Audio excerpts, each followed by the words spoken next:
मन, वचन और कर्म से कपट छोड़कर जो भूदेव ब्राह्मणों की सेवा करता है, मुझ समेत ब्रह्मा, शिव आदि सब देवता उसके वश में हो जाते हैं। शाप देता हुआ, मारता हुआ और कठोर वचन कहता हुआ भी ब्राह्मण पूजनीय है, ऐसा संत कहते हैं। शील और गुण से हीन भी ब्राह्मण पूजनीय है, और गुण गणों से युक्त और ज्ञान में निपुण भी शूद्र पूजनीय नहीं है। श्री राम जी ने अपना धर्म कहकर उसे समझाया। अपने चरणों में प्रेम देखकर वह उनके मन को भाया। तदंतर श्री रघुनाथ जी के चरण कमलों में सिर नवाकर वह अपनी गति पाकर आकाश में चला गया। उदार श्री राम जी उसे गति देकर शबरी जी के आश्रम में पधारे। शबरी जी ने श्री रामचंद्र जी को घर में आए देखा। तब मुनि मतंग जी के वचनों को याद करके उनका मन प्रसन्न हो गया।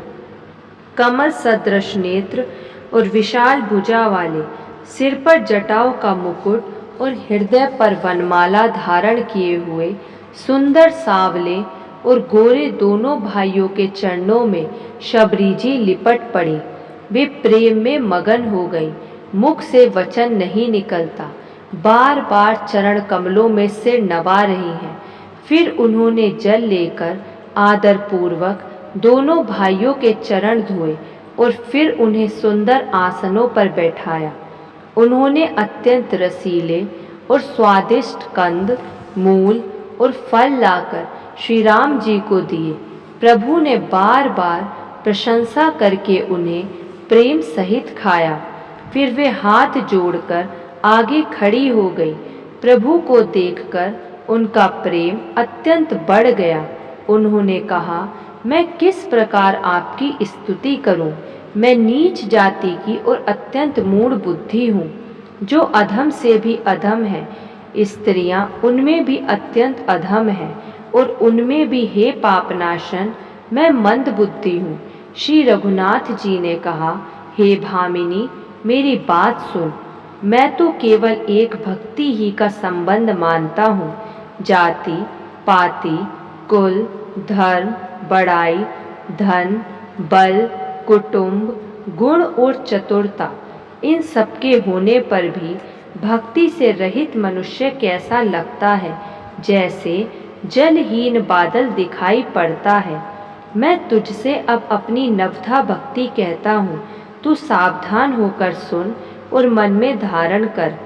पहली भक्ति है संतों का संग, दूसरी भक्ति है मेरे कथा प्रसंग में प्रेम, तीसरी भक्ति है अभिमान रहित होकर गुरु के चरण कमलों की सेवा, और चौथी भक्ति यह है कि कपट छोड़कर मेरे गुण समूहों का गान करें।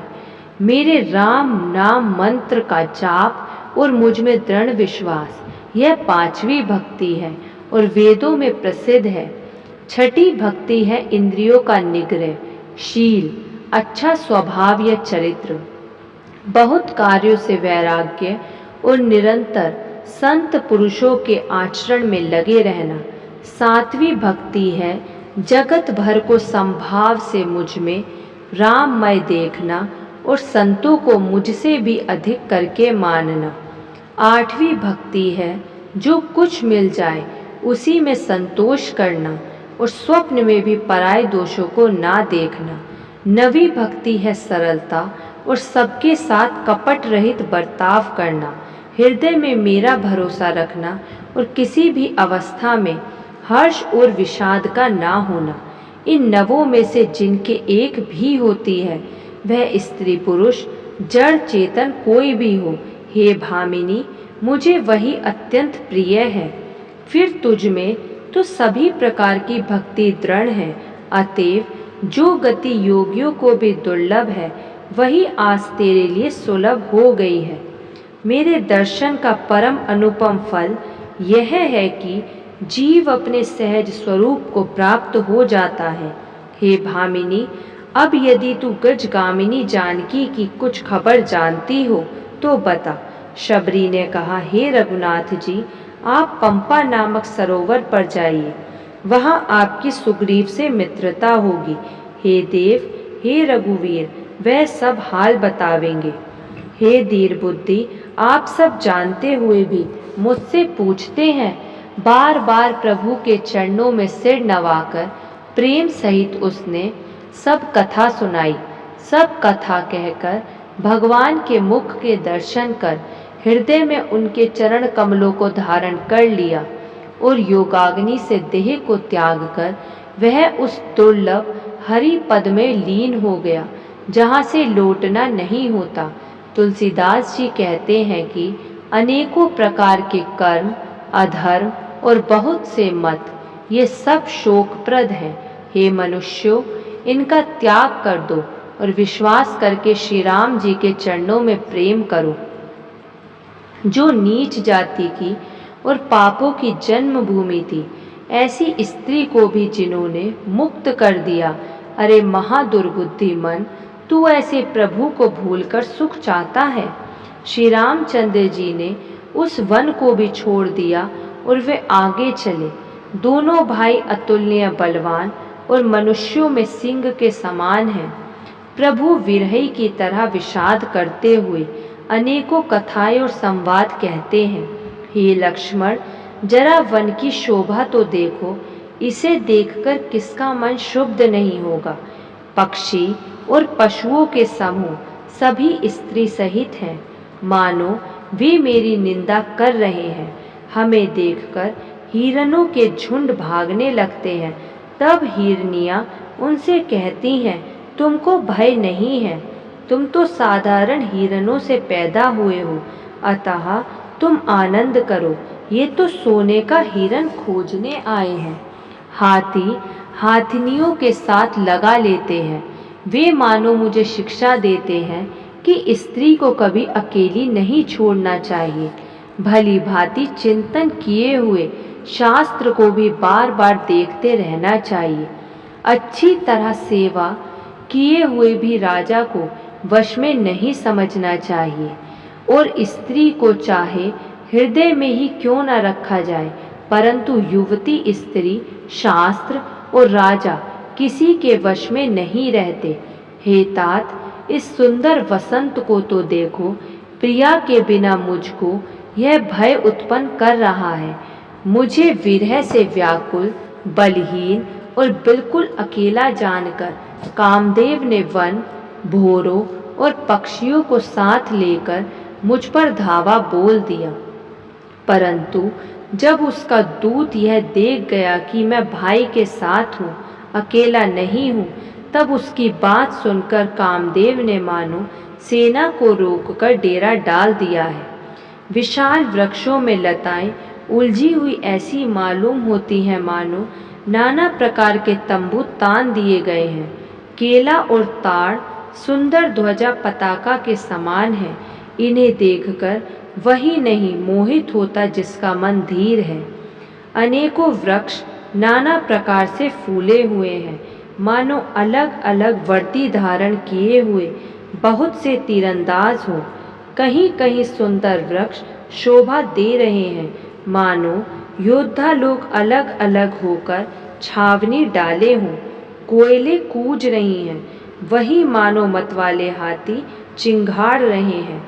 ढेक और महोक पक्षी मानो ऊंट और खच्चर हैं। मोर, चकोर, तोते, कबूतर और हंस मानो सब सुंदर ताजी घोड़े हैं। तीतर और बटेर पैदल सिपाहियों के झुंड हैं। कामदेव की सेना का वर्णन नहीं हो सकता। पर्वतों की शिलाएं, रथ और जल के झरने नगाड़े हैं। पपीहे भाट हैं जो गुण समूह का वर्णन करते हैं। भोरों की गुंजार, भेरी और शहनाई है। शीतल, मंद और सुगंधित हवा मानो दूत का काम लेकर आई है। इस प्रकार चतुरंगिणी सेना साथ लिए कामदेव मानो सबको चुनौती देता हुआ विचर रहा है। हे लक्ष्मण, कामदेव की इस सेना को देखकर जो धीर बने रहते हैं, जगत में उन्हीं की प्रतिष्ठा होती है। इस कामदेव के एक स्त्री का बड़ा भारी बल है, उससे जो बच जाए वही श्रेष्ठ योद्धा है। हे तात, काम, क्रोध और लोभ ये 3 अत्यंत प्रबल दुष्ट हैं। ये विज्ञान के धाम मुनियों के भी मनों को पल भर में शुद्ध कर देते हैं। लोभ को इच्छा और दंभ का बल है, काम को केवल स्त्री का बल है और क्रोध को कठोर वचनों का बल है। उस श्रेष्ठ मुनि विचार कर ऐसा कहते हैं। शिवजी कहते हैं, हे पार्वती, श्री रामचंद्र जी तीनों गुणों से परे, चराचर जगत के स्वामी और सबके अंतर की जानने वाले हैं। उन्होंने कामी लोगों की दीनता दिखलाई है और विवेकी पुरुषों के मन में वैराग्य को दृढ़ किया है। क्रोध, काम, लोभ, मद और माया ये सभी श्री रामचंद्र जी की दया से छूट जाते हैं। वह नट जिस पर प्रसन्न होता है वह मनुष्य माया में नहीं भूलता। हे उमा, मैं तुम्हें अपना अनुभव कहता हूँ। हरि का भजन ही सत्य है, यह सारा जगत तो स्वप्न है। फिर प्रभु श्री राम जी पंपा नामक सुंदर और गहरे सरोवर के तीर पर गए। उसका जल संतों के हृदय जैसा निर्मल है। मन को हरने वाले सुंदर 4 घाट बंधे हुए हैं। भांति भांति के पशु जहाँ तहाँ जल पी रहे हैं। मानो उदार दानी पुरुषों के घर याचकों की भीड़ लगी हो। घनी कमल के पत्तों की आड़ में जल का जल्दी पता नहीं मिलता।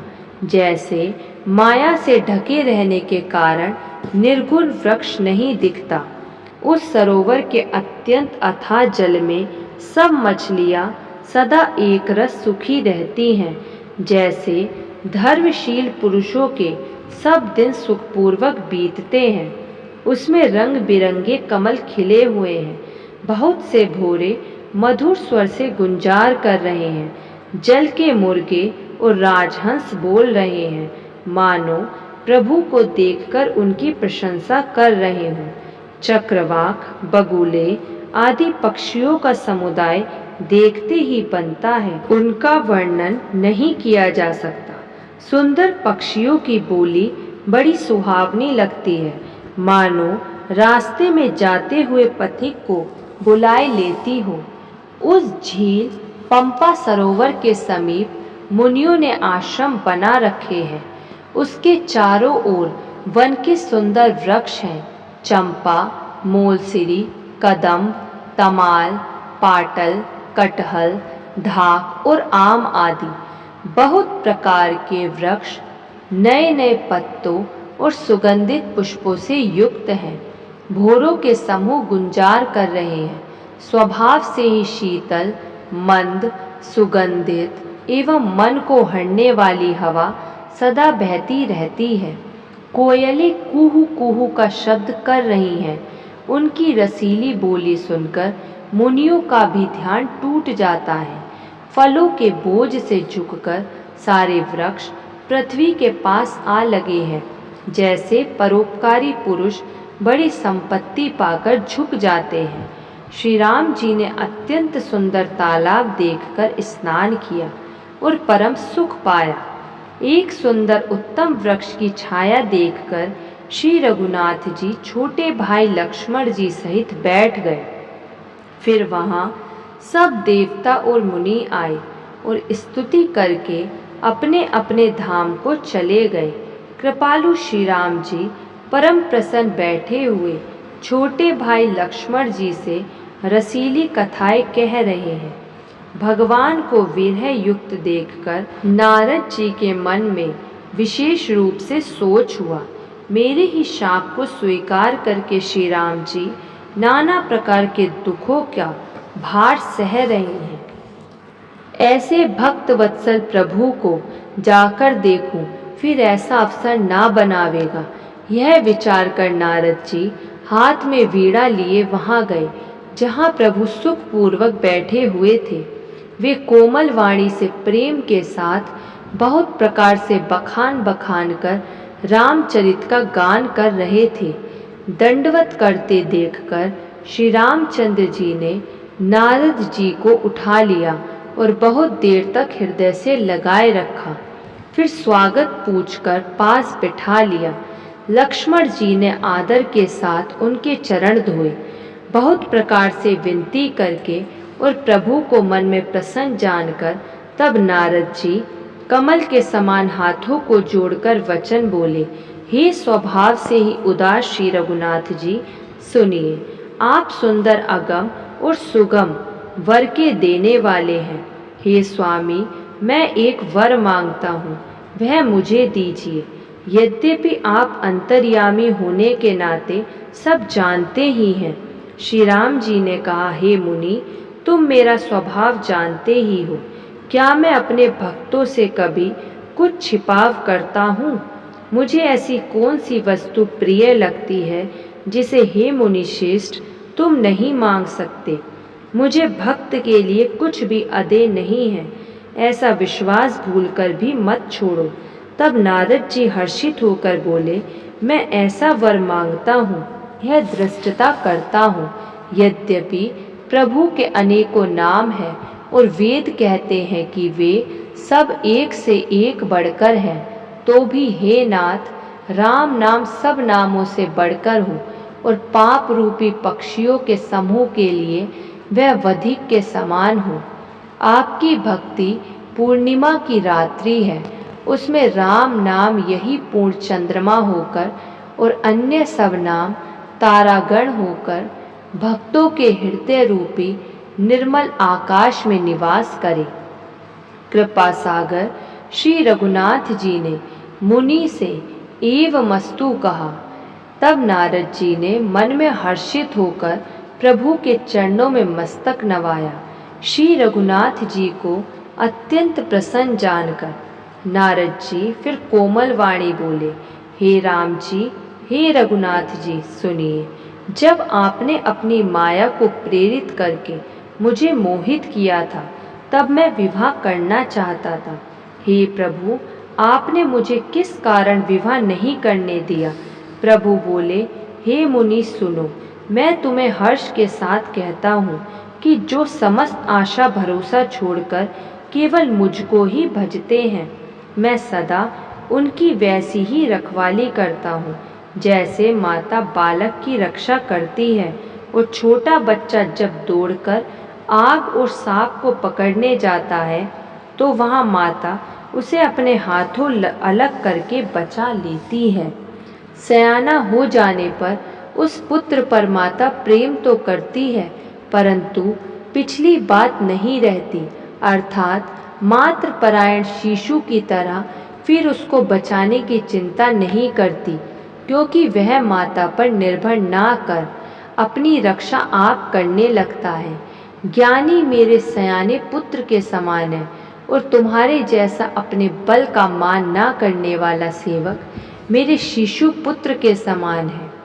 मेरे सेवक को केवल मेरा ही बल रहता है और उसे अपना बल होता है, पर काम क्रोध रूपी शत्रु तो दोनों के लिए है।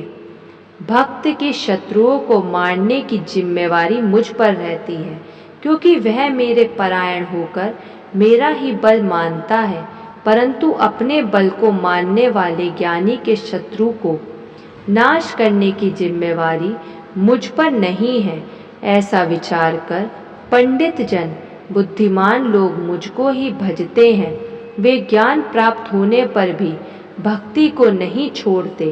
काम, क्रोध, लोभ और मद आदि अज्ञान ही प्रबल सेना है। इनमें माया रूपिणी स्त्री तो अत्यंत दारुण दुख देने वाली है। हे मुनि सुनो, पुराण, वेद और संत कहते हैं कि मोह रूपी वन के लिए स्त्री वसंत ऋतु के समान है। जब तप नियम रूपी संपूर्ण जल के स्थानों को स्त्री ग्रीष्म रूप होकर सर्वथा सोख लेती है। काम, क्रोध, मद और डाह आदि मेंढक हैं। इनको वर्षा ऋतु होकर हर्ष प्रदान करने वाली एकमात्र यही स्त्री है। बुरी वासनाएं कुमुदों के समूह हैं, उनको सदैव सुख देने वाली यह शरद ऋतु है। समस्त धर्म कमलों के झुंड हैं। यह नीच सुख देने वाली स्त्री हिम ऋतु होकर उन्हें जला डालती है, फिर ममता रूपी जवास को समूह स्त्री रूपी शिशिर ऋतु को पाकर हरा भरा हो जाता है। पाप रूपी उल्लुओं के समूह के लिए यह स्त्री सुख देने वाली घोर अंधकारमयी रात्रि है। बुद्धि, बल, शील और सत्य ये सब मछलियां हैं और उनके लिए स्त्री बंसी के समान है। चतुर पुरुष ऐसा कहते हैं। युवती स्त्री अवगुणों की मूल, पीड़ा देने वाली और सब दुखों की खान है। इसलिए हे मुनि, मैंने जी में ऐसा जानकर तुमको विवाह करने से रोका था। श्री रघुनाथ जी के सुंदर वचन सुनकर मुनि का शरीर पुलकित हो गया और नेत्र भर गए। वे मन ही मन कहने लगे, कहो तो किस प्रभु की ऐसी रीति है जिसका सेवक पर इतना ममत्व और प्रेम हो। जो मनुष्य ब्रह्म को त्याग कर ऐसे प्रभु को नहीं भजते वे ज्ञान के कंगाल, दुर्बुद्धि और अभागे हैं। फिर नारद मुनि आदर सहित बोले, हे विज्ञान विशारद श्री राम जी सुनिए। हे रघुवीर, जन्म मरण के भय का नाश करने वाले मेरे नाथ, अब कृपा कर संतों के लक्षण कहिए। श्री राम जी ने कहा, हे मुनि सुनो, मैं संतों के गुणों को कहता हूँ जिनके कारण मैं उनके वश में रहता हूँ। वे संत 6 विकारों को जीते हुए पाप रहित, कामना रहित, स्थिर बुद्धि, सर्व त्यागी, बाहर भीतर से पवित्र, सुख के धाम, असीम ज्ञानवान, इच्छा रहित, मिताहारी, सत्यनिष्ठ, कवि, विद्वान, योगी, सावधान, दूसरों को मान देने वाले, अभिमान रहित, धैर्यवान, धर्म के ज्ञान और वह गुणों के घर, संसार के दुखों से रहित और संदेहों से सर्वथा छूटे होते हैं। मेरे चरण कमलों को छोड़कर उनको न देह ही प्रिय होती है न घर ही। कानों से अपने गुण सुनने में सकुचाते हैं, दूसरों के गुण सुनने से विशेष हर्षित होते हैं। सम और शीतल हैं, न्याय का कभी त्याग नहीं करते, सरल स्वभाव होते हैं और सभी से प्रेम रखते हैं। वे जप, तप, व्रत, दम, संयम और नियम में रत रहते हैं और गुरु गोविंद तथा ब्राह्मणों के चरणों में प्रेम रखते हैं। उनमें श्रद्धा, क्षमा, मैत्री, दया, प्रसन्नता और मेरे चरणों में निष्कपट प्रेम होता है तथा वैराग्य, विवेक, विनय, विज्ञान और वेद पुराण का यथार्थ ज्ञान रहता है। वे दंभ, अभिमान और मद कभी नहीं करते और भूलकर भी कुमार्ग पर पैर नहीं रखते। सदा मेरी लीलाओं को गाते सुनते हैं और बिना ही कारण दूसरों के हित में लगे रहने वाले होते हैं। हे मुनि सुनो, संतों के जितने गुण हैं उनको सरस्वती और वेद भी नहीं कह सकते, शेष और शारदा भी नहीं कह सकते। यह सुनते ही नारद जी ने श्री राम जी के चरण कमल पकड़ लिए। दीन बंधु कृपालु प्रभु ने इस प्रकार अपने श्रीमुख से अपने भक्तों के गुण कहे। भगवान के चरणों में बार बार सिर नवाकर नारद जी ब्रह्मलोक को चले गए। तुलसीदास जी कहते हैं कि वे पुरुष धन्य हैं जो सब आशा केवल श्री हरि के रंग में रंग गए हैं। जो लोग रावण के शत्रु श्री राम जी का पवित्र यश गावेंगे और सुनेंगे, वे वैराग्य, जप और योग के बिना ही श्री राम जी की दृढ़ भक्ति पावेंगे। युवती स्त्रियों का शरीर दीपक की लौ के समान है। हे मन, तू उसका पतिंगा ना बन। काम और मद को छोड़कर श्री रामचंद्र जी का भजन कर और सदा सत्संग कर। अरण्य कांड समाप्त। जय श्री राम।